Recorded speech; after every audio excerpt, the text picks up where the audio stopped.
Bonaduce, life coach. Danny Bonaduce, life coach. That's me, Danny Bonaduce, life coach. You should give me a call right now. I'll give you all the numbers this time. 1-800-252-1025, or you can send your emails at lifecoach@KZOK.com. Life Coach brought to you by Goldberg Jones Divorce for Men. Call 1-800-DIVORCE. I believe we'll talk to Lisa in Tacoma. How are you doing there, Lisa in Tacoma? Hi, Lisa, or hi, Danny. That happens all the time, Lisa. Don't sweat it. I just have a quick question. I started to tell them the story, but I didn't finish it. I have a friend who is an alcoholic, and he's going to jail this week. But my question has to do with, I'm a roommate of his. He's got a very nice house, and I've been living there. Do you mind if I ask just out of my own curiosity how long he got? How long is he going to jail for? Well, he got like a year, but it's cut to 4 months. Yeah, that makes sense, and he probably won't do all of that. He'll probably do 3 months. Okay, well, the rest of it, he's got to wear a ankle bracelet. Anyway, he owns the house, and I'm renting from him. I knew him before I moved in, and it was just the two of us. We're friends.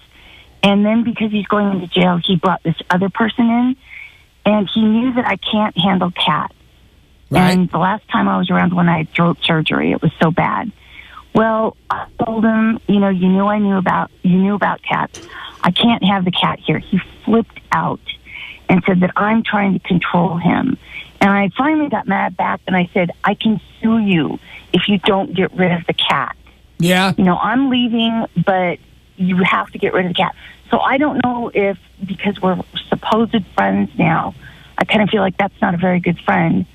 That's not a very good friend. The rest of your story has a bunch of holes in it, but the one thing you're for sure right about, that's not a very good friend to do that, to bring cats into a house where he knows my friend and tenant Lisa is allergic to cats. But I can sue you, that's kind of an issue. You can sue him. You can sue anyone, but you're never going to win that case in court. I'm guessing, do you have a rental agreement with this guy? Yes, I do. And I can sue him I've got it documented that I've had surgery due to this. And if I start having more symptoms, he's got to get rid of the cat. I think he does have to get rid of the cat. Me. Does it say on the rental agreement, no cats? I don't think so. Okay, that's a bit of an issue. But if you think you can, I'll leave it alone. What is your question for me? Well, the question was, he's supposed friend. Should I sue? And I'm leaving.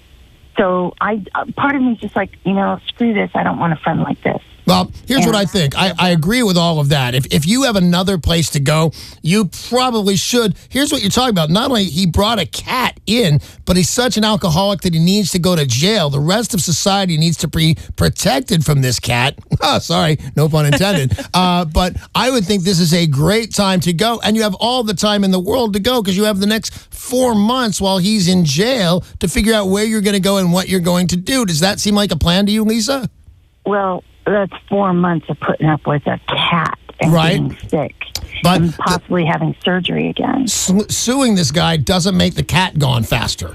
Even if, let's say, you'll win, and I really have issues with that, but let's say that you win, there's going to be no kind of financial reward that I can see. And the fact of the matter is, you're shelling out money for this lawyer that's going to cost a fair amount of money. A decent lawyer in this part of the country is going to go for $2.5. Yeah, I'm going to go with $250 an hour. And that's just for a beginning lawyer with a small firm. So I would say, so your specific question, let me make sure I'm getting it. What is your question for me, Lisa?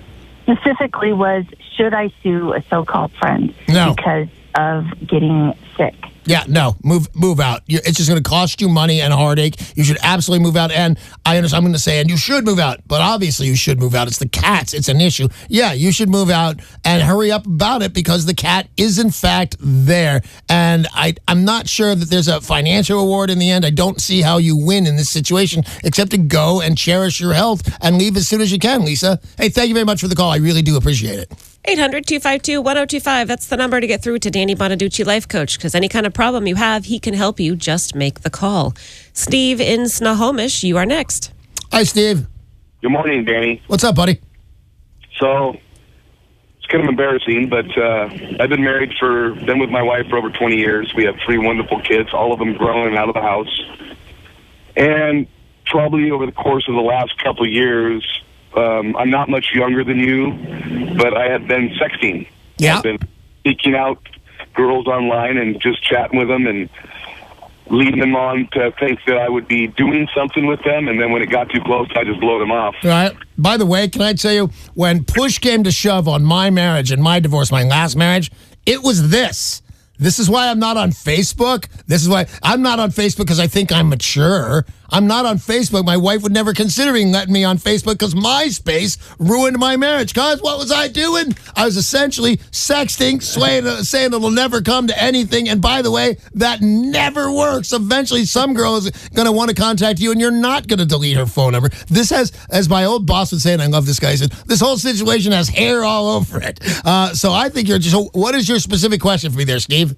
Is there an opportunity to save my marriage? Yeah, oh yeah. She shouldn't leave you over this. You should get down on your knees. You should cry. You should do whatever she wants you to do. Swear off the computers for however long. Mine worked out. I'm so not used to being on today's social network that I don't even know how it works. But you and I have almost the same problem, Steve, completely. I just got taken further, and my ex-wife actually divorced me over it. And by the way, she was a very nice girl, and she cried and was really, I felt terrible about that. If you want to save your marriage, here's what you do. You tell your wife, I'll tell you what, you tell her the truth. You thought it was innocent. It was just typing. I didn't feel bad about it, but now I can see what I've done. You say whatever it takes to save your marriage. And even if your wife moves out, who knows what she's going to do? At the end of this, she's coming back. You're going to save your marriage. Nobody's going to get a divorce. How long did you say you've been married? We've been together for over 20 years. Yeah, nobody's breaking up with that, and kids and finances and houses in the same name and stuff. Nobody's really going through that. I'd bet you hundreds and hundreds of dollars, Steve, that she's not going to leave. She's going to beat you up, and you need to take your beating. You did this. This is your fault. Take your beating. And when she says, I'm leaving you, and even though you know, because you talked to Danny Bonaduce, life coach, you know she's not really leaving, here's what you need to do. Please don't go, baby. I'm nothing without you. Oh, my God. How will I go on in life because I'm a loser and you're very beautiful? That's what you need to do, Steve. But when it's all said and done, and this is the life coach talking, I'm almost always right. She's not going. Just play whatever game she needs you to play, beg and sorrow and no computers for you, or even, a temporary split up. She's coming home. She's not leaving you, Steve. Rest assured, buddy. I'm telling you from some, I believe in on this with 100%. She's not leaving in the long run. If you've got a question for Danny Bonaduce, life coach, make the call to 800-252-1025. Call yourself Steve, call yourself Becky, call yourself anything you want to lie about your name, or email lifecoach@KZOK.com. Becky in Puyallup has sent an email to lifecoach@KZOK.com. Yeah. What do you do if you've left your home 2.5 years ago when you stopped making payments? Now someone else lives there, but we keep getting bills from the bank and tax statements. In bankruptcy court, our lawyer told us not to have any contact with the bank because we lost the house in bankruptcy. But now we're just tired of getting bills and threats from this bank, and we're really confused. So they moved out of the home 2.5 years ago. Yep. Someone else lives there, Yep. but they're still getting bills. What do they do?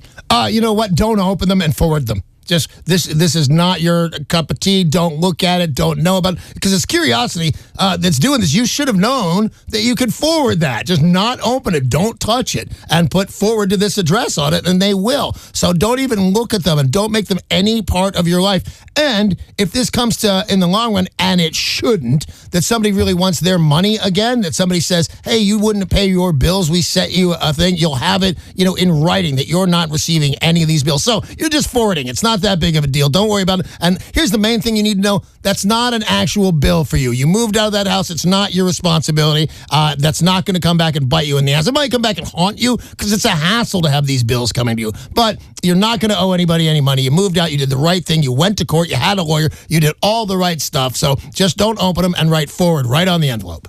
Susan in Seattle, you are the next caller for Danny Bonaduce, life coach. Hey, Susan. Hi. I have a quick question. Sure. My boyfriend is addicted to marijuana. Uh-huh. Been a heavy user for many years, smokes multiple times a day. Has been very successful, been an engineer. It's starting to affect his work. It's starting to affect our relationship. And I just don't, he's very, very defensive about it. And I don't know how to bring it up with him. All right, so because first of all, I used to find being addicted to marijuana not a real thing. I didn't believe you. And I didn't believe the people that told me about it. And then I realized, hey, I went to rehab.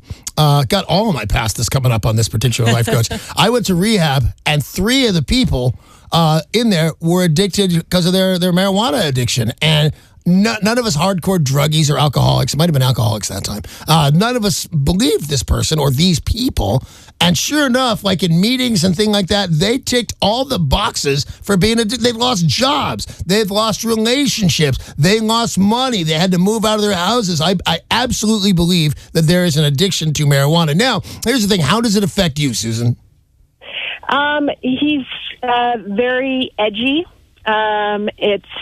It's a problem with he's in very poor health at this point. He's not even 30 years old, and he's already on high blood pressure meds because he eats too much and can't control anything.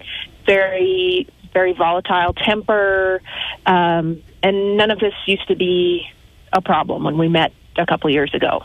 All right, so we both agreed that it's a real thing. It's a serious thing. What is your specific question for me, Danny Bonaduce, life coach?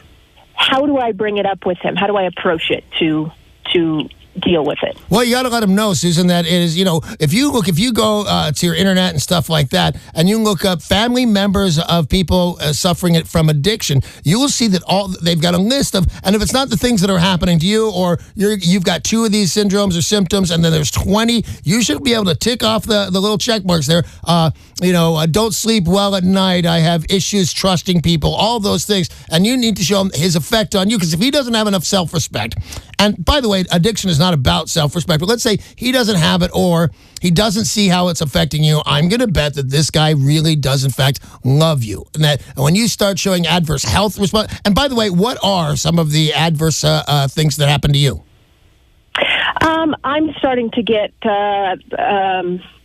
pretty codependent and apologizing for things that I don't really think I should be apologizing for. There's a lot of anger. That's classic people that are in a relationship with an addicted person. You need to show this guy all of these things, where how it's no longer affecting just him. This is affecting you, and hopefully it'll kick into gear, because one of the things he can do is, treat you better by treating himself better, and that would be the best way for this to work out. But let him see what it's doing to you, the medical issues it's having, the trust issues it's having, the hypertension that is happening to you. And my guess is he's going to come around, because he sees this as a thing that's only happening to him right now. And he's got a good girl, and nobody wants to leave that. When you've got all that stuff knocking on your door that's kind of a drag, the hypertension, the gaining weight, things like that, he is not going to want to lose you. So you should show him what it is that's happening to you, and I think he will come around. Give me a call back once you do that, Susan. Thank you very much for the call. That is all the time we have right now for Danny Bonaduce and Life Coach. Life Coach brought to you by Goldberg Jones, Divorce for Men. Call 1-800-DIVORCE.